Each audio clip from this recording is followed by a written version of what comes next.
வகை அலகிடுதல். அது இந்த நாளும் கரெக்டாக ஞாபகமே வச்சுக்க முடியாது. இதுதான் வருமா, நேர்பா நிறைபா, நேர் நிறையா, அதில் நாள் மலர் காசு பிறப்பு அப்படின்னு சொல்லிட்டு வரும் இல்லைங்களா, அது ஈஸியாக ஞாபகம் வச்சுக்கிறது. இது நல்ல ஞாபகத்துக்கு வரும் இல்லையா, நேர் நிறை நேர்பு நிறைவு, இது நாலுத்தையும் எழுதிருங்க.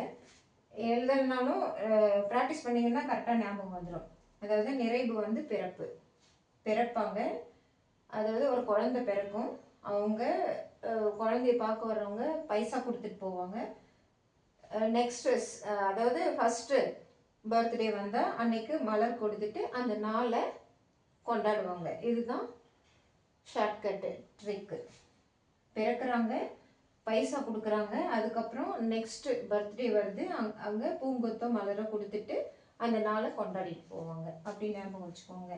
நேர் நிறை நேர்பு நிறைவு, அதில் பிறப்பு காசு மலர் நாள் இப்படி வந்து இதை எழுதி வச்சுட்டு கூட நம்ம எக்ஸாமில் எழுதலாம்.